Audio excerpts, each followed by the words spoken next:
We are up to chapter 17, Twists and Turns.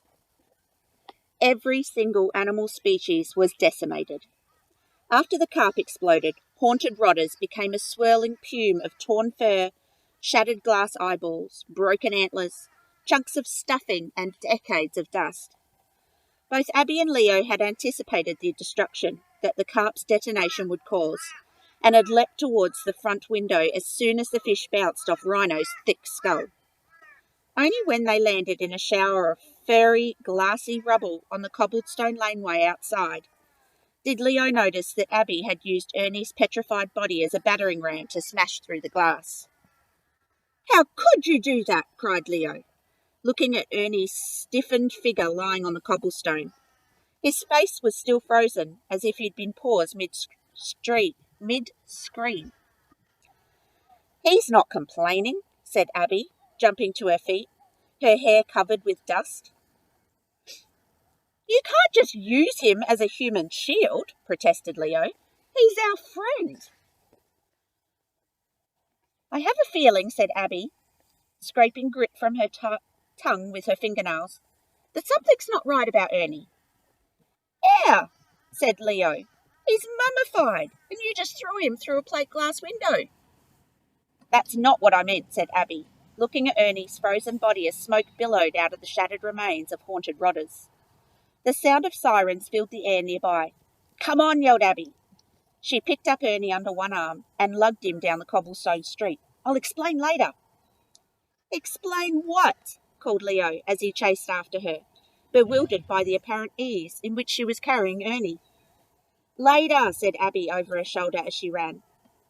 At that moment, Mungo and Rhino stumbled out through the broken door of haunted rotters. They were covered in soot and their clothes were in shed. "We're gonna get you, Turners," yelled Mungo, coughing. He elbowed Rhino. "You be the rat."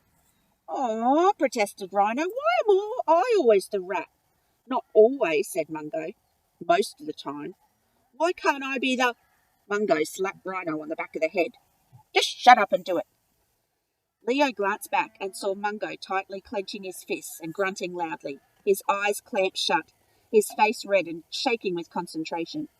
Rhino stood next to him doing the same thing, like they looked like they were about to trying to go to the toilet. And to Leo's horror, they began to turn. "How is this even possible?" thought Leo, desperately trying to process the fact that his two school nemesis were turning before his eyes. Prickly black fur sprouted all over Mungo's cheeks and forehead. Enormous fangs burst from his mouth, and his limbs transformed into long, skinny legs. In the same instant, 4 more legs burst from his shirt.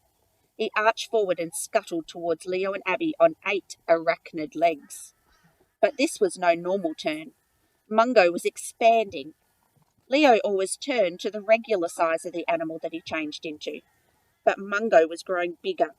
It was as if he had the power to control how big he grew. "Great," thought Leo, starting to run faster. "My worst enemy from school is now a giant self-inflating spider." Mungo was gargantuan now. His body was as big as a suitcase. His legs were as long as broom handles. As Leo looked back, he noticed with horror that Mungo had something clinging to his back. A chunky, white-faced, pink-eyed, football-sized rodent. Rhino. "Ah," said Leo, catching up with Abby. "We may have another problem." "Another one?" said Abby, struggling to keep hold of Ernie as she ran. Leo pointed towards Mungo and Rhino. Abby looked back and saw the ominous sight of a giant black spider scuttling down the cobblestone towards them, being ridden by a disfigured pink-eyed rat. "Yeah," she said, "that's a problem." Mungo and Rhino were only seconds behind them, Mungo's 8 legs propelling them along the cobblestones at frightening pace. "How did those freaky friends of yours get so big?" said Abby as they ran. "Firstly, they are not my friends," said Leo, puffing, "and secondly, I have no idea." "Gonzalez must have messed up their structural integrity," said Abby, lifting Ernie over her head like a surfer carrying a board into the ocean, and ducking down a side alleyway. Leo ran beside her, wondering just how outrageous they must look. He could still hear sirens nearby. He chanced back a look and could not see Mungo and Rhino anywhere. "I think we lost him," he said breathlessly. At that moment, Mungo came clattering along the wall beside them, fangs clacking. On his back, Rhino squealed like an excited piglet. "Ah!" shrieked Abby, shuddering at the sight of the spider and rat just inches from her face.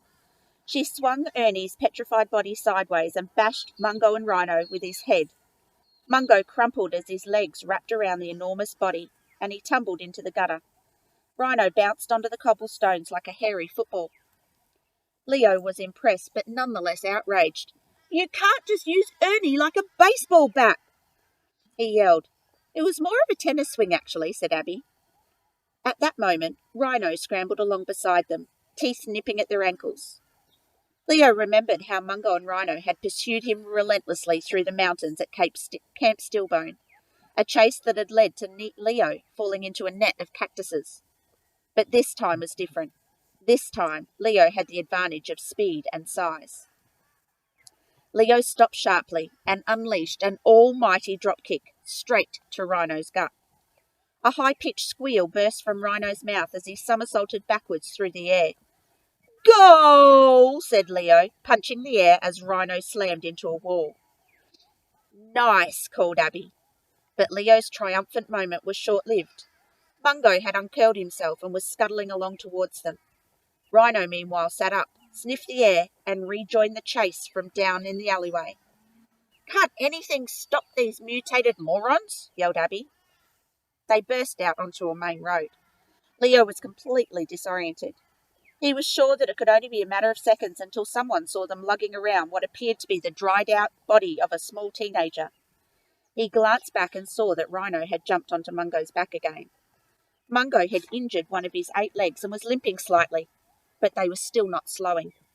"What do we do?" gasped Leo, as he and Abby ran out onto a wide street lined with glass-fronted prestige car showrooms. Still running, Abby scanned the row of showrooms, which, unlike the rest of Rome, were open. To Leo's surprise, she started laughing. Abby," said Leo, chasing after her.